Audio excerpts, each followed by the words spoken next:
teu reino venha, tua vontade na terra e no céu se faça.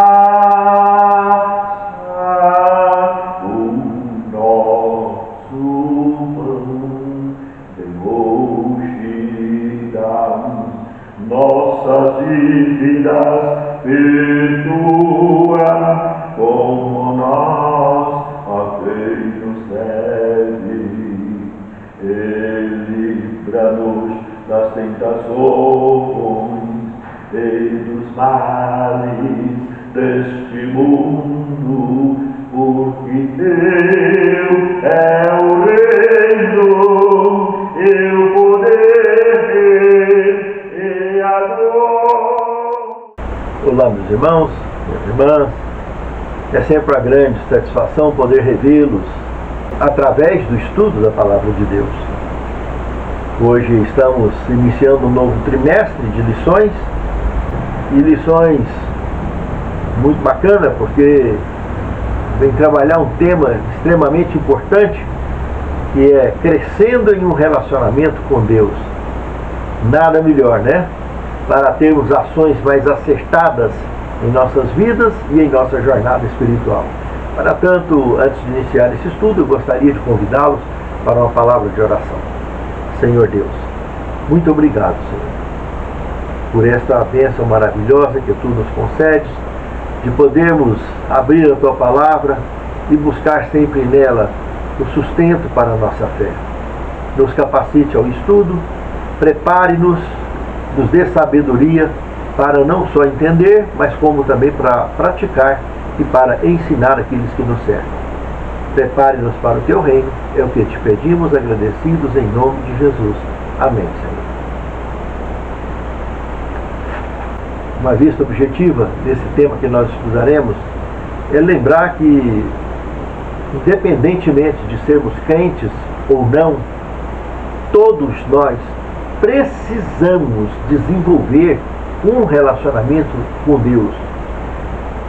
E os motivos são simples, porque todos somos mortais. Todos só estamos vivos porque temos propósito neste mundo. Temos o livre-arbítrio. Cumpramos ou não o nosso propósito, estamos vivos porque nele, em Deus, graças a Deus, temos vida. Porque Ele é o doador da vida. Não temos vida própria. A vida que temos pertence a Ele. Somos criaturas dele. Conscientes ou inconscientes. Aceite ou não, acredite ou não.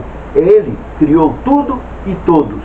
Se temos conexão com Ele, ativamos isso via relacionamento, teremos um resultado extraordinário de permanência na vida, porque esse é o projeto original. Deus não criou nada para morrer, mas a nossa decisão, da nossa descendência, dos nossos ancestrais e as nossas escolhas que todos nós fizemos e temos feito ao longo de nossas vidas, é que tem mantido essa questão de sono da morte.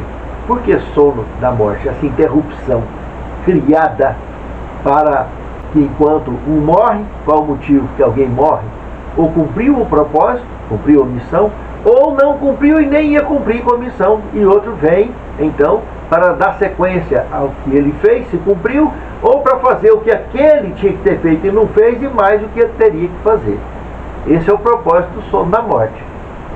E assim o restabelecimento no planeta, a manutenção de vida no planeta e povoação planetária continua crescendo de forma equilibrada, e cada um tendo diante de si o próprio livre-arbítrio, nível de escolhas para se cumprir ou não cumprir o propósito que Deus colocou para cada um de nós.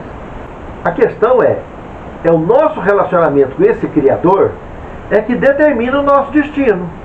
Se eu aceito o amor dele, se eu aceito o que ele me ofereceu gratuitamente, me recuperar, me resgatar, me restaurar, e me redimir, me reincluir no seu plano original, se eu aceito, ele me leva. Me condiciona a isso, ele me prepara para isso. E eu posso fazer parte desse plano original da criação, que é a eternidade, palavra absoluta. Porque somos livres para escolher. Mas a nossa escolha determina o nosso destino. E essa lição desse trimestre vai trabalhar exatamente esse contexto. Crescendo em um relacionamento com Deus.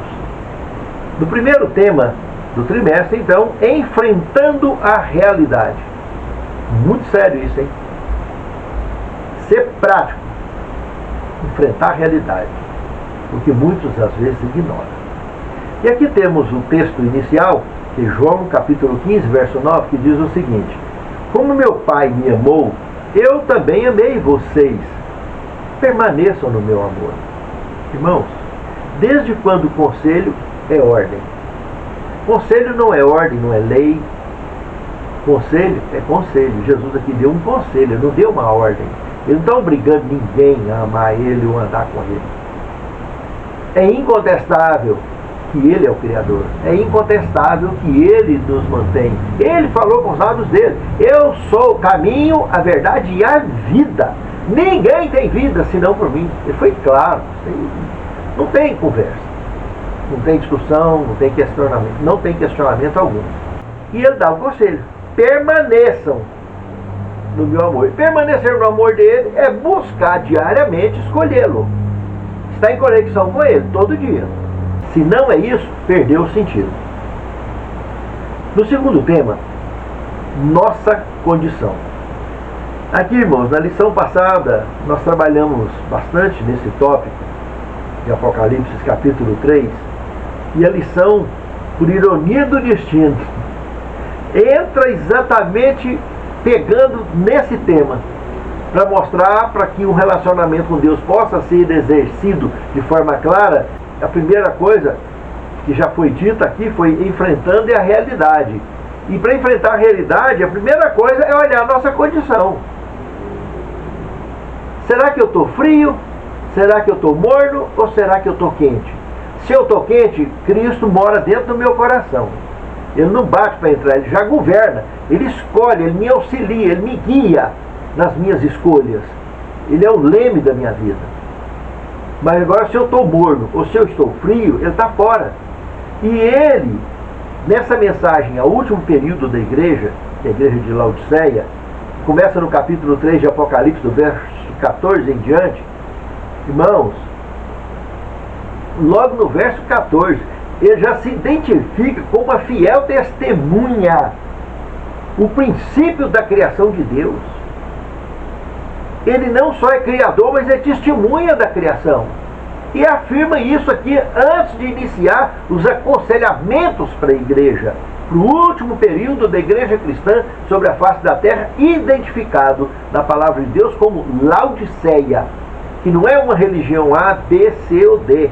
É especificamente uma condição que a humanidade, que ele morreu para salvar, porque a palavra diz que ele morreu, que ele levou o mundo de tal maneira para salvar todo aquele que nele crê. Não é para salvar a sua religião A, B, C ou D. Essa condição é o cristão. Em qualquer religião que ele esteja, ele precisa entender isso que ele está falando aqui. Que ele é o Criador, fiel testemunha. E lembrar que no verso 15, ele já entra dizendo para essa população cristã mundial, que está vivendo esse último período cristão da igreja, chamado de Laodiceia, povo do juízo. Ele segue dizendo no verso 15: conheça as tuas obras, sei que nem és frio e nem és quente. E no verso 16, por coincidência, né? Fruto do amor de Deus. João 3,16, ele fala que Deus amou o mundo de tal maneira que deu o seu único da espécie, para que todo aquele que nele crê não pereça, mas tenha vida eterna. E Apocalipse 3,16 também está voltando a falar a mesma coisa, só que comentando de um coitado, de um morno, que está a ponto de vomitar da boca. Ele amou e deu o Filho para morrer por nós, o nosso Pai. E a maneira com que nós atuamos é o que ele segue dizendo no verso 17 de Apocalipse 3 em diante. E você diz: eu sou rico e abastado, não preciso de nada. Quer dizer, é a condição daquele crente que se estabilizou dentro da igreja, não tem interesse de ampliar o conhecimento, não tem interesse de melhorar o relacionamento com Deus e muito menos com o semelhante. Ele já acha que atingiu o padrão perfeito. Ali acabou. E ele entra no estado da mornidão. Quando ele perceber, ele não depende na cabeça dele de Deus para nada.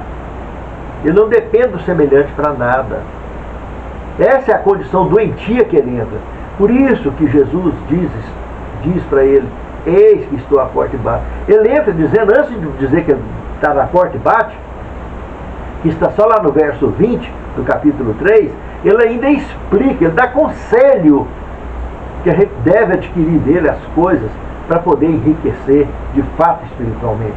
Ele dá uma série de conselhos que nós vamos prosseguir estudando aqui na lição, antes dele apresentar claramente esse conselho extraordinário, essa advertência extraordinária de que eis que estou à porta e bato.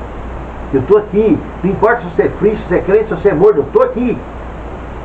Olha para mim, se relacione comigo. É isso que ele está mostrando aqui, para a gente entender a nossa condição. Se não entendermos a nossa condição, não tem como a gente melhorar, e muito menos amanhã fazer parte do cidadão do reino. E nós temos que fazer parte do cidadão do reino hoje.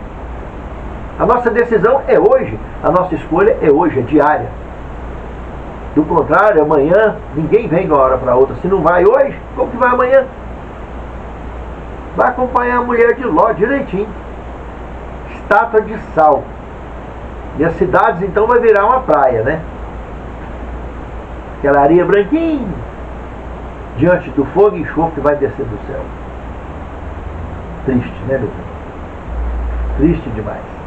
No terceiro tema, repreensão, arrependimento e recompensa. Aí é o segmento, né? Apocalipse capítulo 3, verso 19, ele deixa claro que eis que eu açoito e castigo a todo aquele que eu tomo por filho, porque eu amo. Isso é o que ele diz no verso 19. No verso 18, ele dá o conselho que a gente deve comprar ouro provado no fogo, colírios, né? E as vestes brancas, que tudo ele está mostrando aí uma forma de estimular o nosso livre-arbítrio, a nossa própria vontade, de trazer essas soluções para cobrir essa condição enojada de mornidão e frieza que a maior parte do mundo religioso vive hoje, tanto na liderança, desde o maior ao menor, quanto na membresia comum de todas as igrejas. O povo está focado em direções que não tem nada a ver com os princípios e ditames da palavra de Deus acerca do propósito da salvação nossa diante de Deus e diante dos homens, e voltarmos a fazer parte do reino de Deus de forma permanente, aguardar a sua volta em glória e majestade nas nuvens dos céus. Para isso acontecer e haver esse reencontro físico de divindade e humanidade, precisa que hoje nós tenhamos disposição de sermos repreendidos daquilo que não estamos indo bem, de nós termos arrependimento das coisas que temos feito de errado e aguardarmos de fato a recompensa que é automática, é simultânea à nossa entrega, e em vivermos a verdadeira condição de alguém que tem Jesus dentro do coração dirigindo, e não de alguém que está aguardando ele chegar e bater na porta. Mas para isso, de olhar nossa condição, se tivermos a convicção de que realmente não estamos quentes, porque nós não estamos de fato, temos consciência que não estamos vivendo na linha de frente desse propósito bíblico de sermos quentes, de termos o reino de Deus em primeiro lugar, de procurar as coisas de Deus em primeiro lugar e não as nossas coisas. Se temos consciência que Deus e as coisas do reino ainda não é prioridade, ou estamos mortos ou estamos frios. E se é assim, precisamos de ouvir essa repreensão, atender aos conselhos ou do ouro provado no fogo, que é a fé pura, a fé provada no fogo, que é, com ela nós enriqueceremos, E isso é possível através do estudo da palavra, da oração e dedicação no propósito. Arrepender-se da condição morna ou fria que às vezes temos vivido, e aí sim teremos a recompensa de termos as vestes brancas para nos justificar diante de Deus, que é as vestes de Cristo. Nós não somos salvos por nossas obras, Ele que nos dá, que nos salva de graça, mas eu preciso ter consciência da minha condição real e ter Ele como auxílio, aceitar a graça dele na minha vida, para que a minha vida seja transformada. Aí sim eu serei recompensado. Aí eu posso claramente ouvir a voz dele, o som dele bater na porta e poder abrir essa porta com urgência para ele entrar e me tirar dessa condição, seja ela morna, ele está a ponto de vomitar da boca, ou seja ela fria. Aí ele entrou, tudo muda e eu passo a ser quente e ele governa a minha vida. Antes que seja tarde demais, eu perca a minha coroa. No quarto tema, amor. Irmãos, se a gente for observar de um modo geral, já dá desde o Éden, no capítulo 2, verso 7 de Gênesis, no capítulo 3, verso de 8 a 10, nós podemos ver como que Deus não só criou e cuidou e teve junto com o ser humano, conversava com ele constantemente, como quando o homem caiu, o casal caiu, não foi o homem que foi atrás de Deus, Deus que veio atrás dele buscando essa reconciliação e buscou trabalhar isso de uma forma bem brilhante e marcante. Lá no capítulo 5 de Gênesis, no verso 24, a gente vê lá um ser humano, um descendente de Adão, que conseguiu se relacionar tão bem com Deus, que foi Enoque. E ele acabou indo morar com Deus depois de 360 anos de vida, e quantos filhos que ele deixou aqui, e simplesmente sumiu, foi parar lá. Morou com Deus. E ninguém soube mais da história dele, porque passou a ser um cidadão absoluto do reino eterno. O amor de Deus, o amor eterno de Deus. Veja que é uma coisa muito interessante, né? No capítulo 6, verso 13, Deus anuncia para Noé o dilúvio. Irmãos, é um relacionamento bacana que esse indivíduo tinha com Deus, não, Deus não tinha chamado ele para preparar essa arca e anunciar o dilúvio. E ele pôde, com 3 dos diversos filhos que ele tinha, né, que ele não veio falar mais de parente nenhum deles, ninguém, nem de funcionário, nem de ancestral, nem de descendente. Sabemos que teve 3 que entrou na arca, Sem, Cão e Jafé. Interessante, irmãos, muito interessante. Mostrando o amor eterno de Deus, juntando o que sobrou de melhor no mundo, de relacionamento com Deus, dentro da arca. O resto, liquidou. Relacionamento de amor de Deus com as criaturas que ele criou um dia. No capítulo 12, verso de 1 a 4 do livro de Gênesis, ele chama Abraão. Olha já, quantos e quantos anos, né?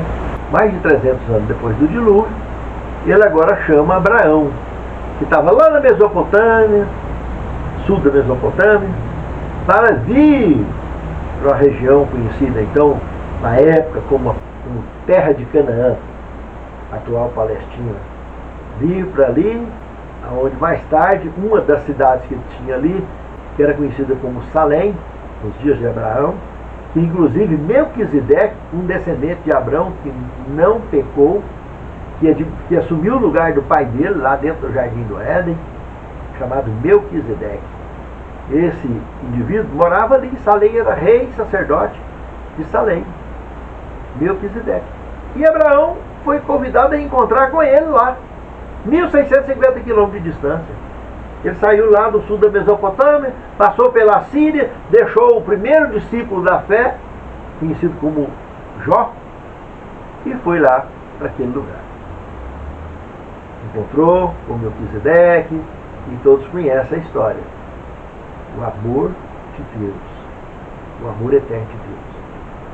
Buscando agora fazer desse indivíduo uma grande nação. E todos conhecem essa história dessa grande nação do que deu. E ele veio para que era seus e os seus não quiseram. E ele estendeu para o resto do mundo. E está eu e você hoje aí, independente da religião, independente da nacionalidade nossa, ele chamou a todos nós para nos configurarmos na sua palavra, na sua vontade, guardarmos os seus mandamentos, andarmos nos teus caminhos e servir em espírito e em verdade. Lá em Êxodo 34, 29, temos outra história maravilhosa, irmão. Moisés, quando desce do monte, com o rosto brilhando, glorioso, que ele nem sabia que estava brilhando daquele jeito. Já parou para pensar nisso, irmão? Esse Moisés, Deus acabou levando ele também, igual levou Enoque. Lá no livro de Deuteronômio mostra que ele morreu. E a sepultura desapareceu. Mas lá em Judas, verso 9, do Novo Testamento, mostra o arcanjo Miguel de novo, disputando com o diabo a respeito do corpo de Moisés, que o diabo não queria deixar ressuscitar ele. Pensa, quem é o cara? Não teve conversa, ele foi ressuscitado e foi embora. Ainda de quebra, 1500 anos mais tarde aproximadamente, ele veio visitar Jesus no Monte das Oliveiras, ainda trouxe Elias com ele, que é o que teria vivido 500 anos depois de Moisés aqui na terra. E veio os dois, Elias e Moisés, formando uma representação muito bacana. Elias representando os que serão arrebatados vivos quando Jesus voltar. E Moisés representando aqueles que serão ressuscitados para ir ao encontro com o Senhor nos ares. Ambos os conceitos profundamente bíblicos e incontestáveis na representação desses dois personagens que já são cidadãos do reino eterno. E no Monte da Transfiguração veio visitar Jesus, como relatado em Mateus capítulo 9. Pense bem, que coisa bacana, tantas formas que Deus veio e conseguiu se relacionar com muitos. E continua se relacionando comigo e com você. A mesma coisa. No mesmo propósito. No quinto tema, permanecer. Irmãos, aqui nós temos o Evangelho de João, no capítulo 15, verso de 1 a 11, que mostra a lição da videira. Permanecer na videira. É algo extraordinário. Ele comenta ali uma comparação, de certa forma deixa até, ela não deixa de ser pesada. Ele fala assim, ó, ele abre esse comentário dizendo: eu sou a videira e vocês são as varas, os ramos, os galhos. Meu pai é o lavrador. Aí a coisa pega. E ele vai vir e vai fazer a poda, tirando aqueles galhos que não produzem frutos, para deixar espaço para os que produzirem mais.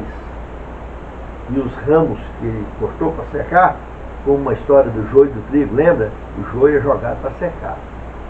Secar para ficar sequinho, porque para uma coisa ele vai ficar bom, para fogo. Mas se a gente estiver conectado nele, se a gente aceitar a conexão com ele, não tem como dar errado. Vai brotar. Sabe por quê? Porque no sexto tema fala da seiva. A seiva, vamos dizer aqui então, é o Espírito Santo. O Pai é o lavrador, e o Filho é a videira. O Espírito Santo é a seiva. Se a gente aceitar essa seiva, entrar na nossa vida e conduzir a nossa vida, porque essa seiva é também o mesmo Consolador. Que ele falou, vocês não vão ficar só, eu vou enviar outro Consolador. Por que outro? Porque ele é o Consolador, o Pai é o Consolador, e o Espírito Santo também é. Então eu vou mandar outro Consolador. Jesus estava aqui o tempo todo consolando as pessoas. Não se turbe o vosso coração, crê em mim, é consolo. Eu vou, mas voltarei. Mas se eu for, eu vou mandar um Consolador, vou mandar outro Consolador para estar com vocês. E ele desceu lá no Pentecostes, está aqui até hoje. Já está pertinho dele ir embora. Só que antes dele ir embora, nós temos que ter certeza absoluta que nós estamos com essa seiva dentro. E essa seiva aqui é o mesmo azeite das virgens prudentes.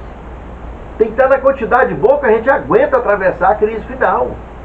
Porque se tiver fraquinho, não dá conta não, meus irmãos. não vai ter broto. A curiosidade é que, se a gente observar o processo da videira, os brotos dela, durante o inverno, ficam desidratados. E eles ficam isolados do sistema de crescimento até a primavera, que é quando o solo aquece e as raízes absorvem a água e a seiva sobe pelo tronco e alcança os brotos e inicia um novo ciclo. Sem a seiva, irmãos, não há crescimento. Sem o Espírito Santo, não há crescimento. Como que nós vamos ter o Espírito Santo se eu não importo de estudar a palavra, se eu não importo de procurar aprender mais, se eu não importo de abrir a minha mente para ouvir a verdade bíblica, se eu não importo o mínimo para enfrentar a realidade da minha própria condição e a condição que o mundo está vivendo hoje? Se eu estou colocando em primeiro lugar as coisas do mundo em vez de ser as coisas do reino de Deus, se eu não procurar as coisas do reino de Deus em primeiro lugar, como que eu vou conseguir alcançar êxito na minha missão e na minha salvação? Porque eu estou colocando a graça de lado. E eu tenho que colocar a graça de Deus em prioridade. Mas colocar em prioridade é aceitação, é decisão, é atitude, irmão. Não tem como ser de outra forma. Se não tem atitude, não tem como. E a seiva é o que fortalece tudo isso. Se eu abro espaço para a seiva entrar, é natural, ela vai fluir. Ela vai fluir, o broto vai se reidratar e vai brotar, produzir fruto. É indiscutível. E se produzir fruto, glória a Deus. Jesus foi tão objetivo quando falou sobre isso, que num outro contexto, em Lucas capítulo 11, verso 13, ele fala assim: olha, vocês, sendo maus, sabeis dar boas coisas, boas dádivas aos seus filhos, muito mais Deus então vai dar o Espírito Santo para aqueles que o buscam. Então, Deus está colocando que essa seiva, esse Espírito Santo, é o de mais sublime que nós podemos ter na nossa corrente sanguínea e na corrente vital de toda a nossa existência, que se resume no Consolador, no Espírito Santo.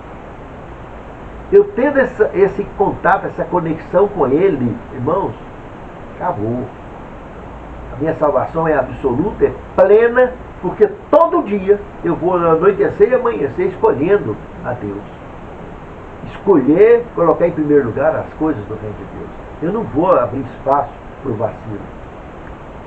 Entende? Pense nisso. Jeremias 31, verso 3, ele fala: com amor eterno eu te amei. É por isso que ele tem esse contato e deixou essas lições, e ele deixa ainda hoje, nos nossos dias, nós revisarmos essas matérias com vida e com saúde. Outros ainda estão doentes, mas têm a oportunidade de estar ouvindo, de tentar restabelecer essa situação antes que seja tarde demais. Pense nisso.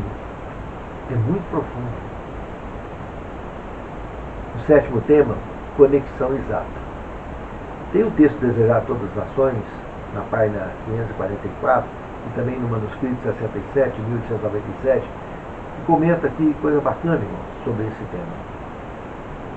Permanecer em Cristo significa receber constantemente de seu Espírito uma vida de inteira entrega a seu serviço. As vias de comunicação entre a pessoa e o seu Deus devem estar sempre abertas. Como o ramo tira sem cessar a seiva da videira viva, assim devemos nos apegar a Cristo e receber dele, pela fé, a força e perfeição de seu caráter. Como um ramo seco e separado pode tornar-se um tronco da videira mãe? Como se tornar participante da vida e do alimento da videira viva?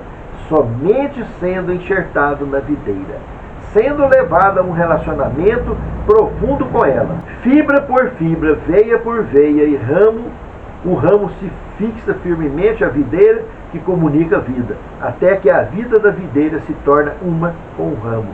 Então o ramo começa a produzir frutos semelhantes aos da videira. Ó Senhor, e pela tua graça e o teu poder, sejamos semelhantes da videira, produzindo frutos, assim como a missão que teu Filho e tu e teu Santo Espírito nos confiou. Confirme em nós, Senhor, a nossa fé e capacita-nos ao exercício pleno da nossa missão. Te pedimos e te agradecemos essas bênçãos, em nome de Jesus. Amém. Pai nosso que estás nos céus, santificado